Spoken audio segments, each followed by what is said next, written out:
అందరికీ నమస్తే. నేను మీ స్వర్ణ. Welcome back to making with స్వర్ణ. బచ్చల కూరతోటి పులిహోర ఈ విధంగా చేస్తే మాటల్లో చెప్పలేనంత రుచిగా ఉంటుందండి. చాలా చాలా బాగుంటుంది. మరి లేట్ చేయకుండా బచ్చల కూరతోటి పులిహోర ఎలా చేసుకోవాలో చూసేద్దామా? ఇదేనండి బచ్చల కూర. 2 కట్టలు తీసుకున్నాను నేను. ఇలా ఆకులు కట్ చేసి శుభ్రంగా 2-3 సార్లు కడగాలి. ఈ బచ్చల కూర ఆరోగ్యానికి చాలా చాలా మంచిదండి. ఇప్పుడు 2 కట్టల బచ్చల కూరకి ఇందులో ఎంత చింతపండు వేసుకుని చేసుకోవాలో మీకు చూపిస్తున్నాను. 50 గ్రామ్స్ చింతపండు తీసుకోవాలండి. ఇంకా నిమ్మకాయ వేయాల్సిన అవసరమే లేదు, చింతపండే సరిపోతుంది. ఇప్పుడు ఈ చింతపండుని 2-3 సార్లు శుభ్రంగా కడగాలండి. ఇప్పుడు కడిగిన ఆకుకూరని గిన్నెలో వేసుకోవాలి. తర్వాత కడిగిన చింతపండు కూడా గిన్నెలో వేసి ఇప్పుడు ఇందులో 4 పచ్చిమిర్చి వేసుకోవాలి.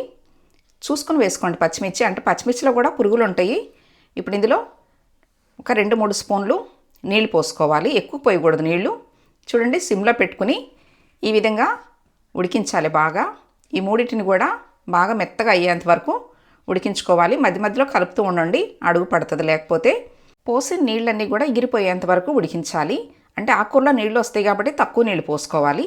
చూడండి, ఇది కంప్లీట్గా చల్లారిన తర్వాత మిక్సీ జార్లో వేసుకోవాలి. నేను ఆల్రెడీ రైస్ ఉడికించి ఒక పెద్ద గిన్నెలో వేసానండి. కంప్లీట్గా రైస్ అనేది చల్లారాలన్నమాట. ఇప్పుడు చల్లారిన ఈ ఆకుకూరని మిక్సీ జార్లో వేసుకోవాలి. కంప్లీట్గా చల్లారినాకే మిక్సీ జార్లో వేసుకోవాలండి, లేదంటే నురుగు వస్తుంది. చూడండి, ఈ విధంగా మెత్తగా పేస్ట్ లాగా మిక్సీ పట్టుకోవాలి. తర్వాత స్టవ్ మీద ప్యాన్ పెట్టుకుని ప్యాన్లో 6-7 స్పూన్లు ఆయిల్ పోసుకోవాలండి. పులిహోరకి కాస్త ఆయిల్ ఎక్కువ ఉంటేనే బాగుంటుంది. ఆయిల్ హీట్ అయిన తర్వాత 3-4 స్పూన్లు వేరుశనగ పప్పులు వేసుకోవాలి. వేరుశనగ పప్పులు అనేది కాస్త ఎక్కువ ఉంటేనే పులిహోరలోకి బాగుంటుంది. మీడియంలో పెట్టుకుని వీటిని వేయించుకోవాలి. చూడండి, ఈ విధంగా వేగిన తర్వాత ఇప్పుడు ఇందులో 3-4 స్పూన్లు పచ్చిశనగపప్పు కూడా వేసుకోవాలి. పచ్చిశనగపప్పు అయినా అంతేనండి, కాస్త ఎక్కువ ఉంటేనే బాగుంటుంది. పోపు దినుసులు అనేది పులిహోరలో అలా కనపడుతూ ఉంటేనే బాగుంటుందండి. నేనైతే కాస్త ఇలా ఎక్కువే వేసుకుంటాను.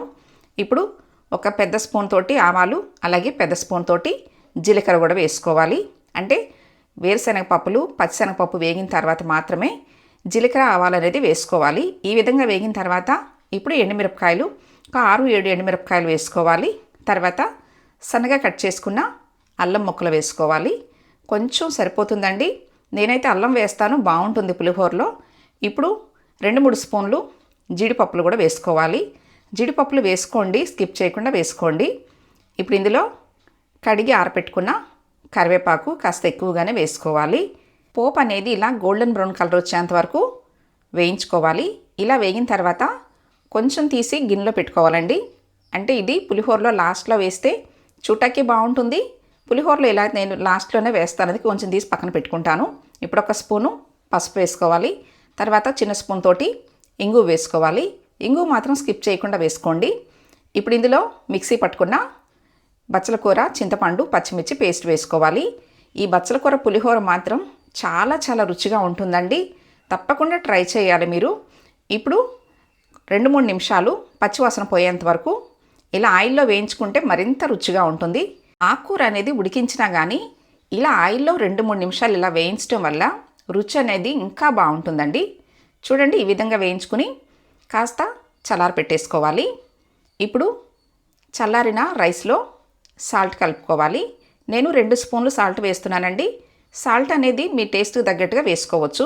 అంటే స్టార్టింగ్లో ఎక్కువ వేసేయకుండా కలుపుకున్న తర్వాత సరిపోతే మళ్ళీ వేసుకోవచ్చు. ఇప్పుడు సాల్ట్ రైస్కి అంతా కలిసేలాగా కలుపుకోవాలి. ఇప్పుడు చల్లారిన ఆకుకూర పేస్ట్ వేసుకోవాలి. ఆకుకూర పేస్ట్ కూడా ఒకేసారి వేసేయకండి. నేను 3 గరిటెల వరకు వేస్తున్నాను. అంటే నేను 1/2 kg రైస్ తోటి మీకు చేసి చూపిస్తున్నాను పులిహోర అనేది. చూడండి, వేసిన తర్వాత అంతా కలిసేలాగా బాగా కలుపుకోవాలి. చాలా కలర్ఫుల్గా, టేస్ట్ మాత్రం చాలా చాలా బాగుంటుందండి. తప్పకుండా మీరు కూడా ఈ విధంగా ట్రై చేసి మీకు ఎలా వచ్చిందో నాకు కామెంట్ చేయండి. ఇప్పుడు పక్కకు తీసుకున్న పోపు దినుసులు కూడా వేసుకుని కలుపుకోవాలి. చింతపండు పులిహోర చేసేటప్పుడైనా ఈ విధంగా కలుపుకోండి, చాలా బాగుంటుంది.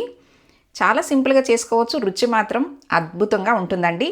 నాకైతే ఇంకా కొంచెం 2 గరిటెల పేస్ట్ అనేది మిగిలింది. ఇది చక్కగా గ్లాస్ బౌల్లో పెట్టుకుని స్టోర్ చేసేసుకోవచ్చు. మనకి ఎప్పుడు కావాలంటే అప్పుడు కలిపేసుకోవచ్చు. నేను చూపించిన విధంగా మీరు కూడా తప్పకుండా ట్రై చేయండి.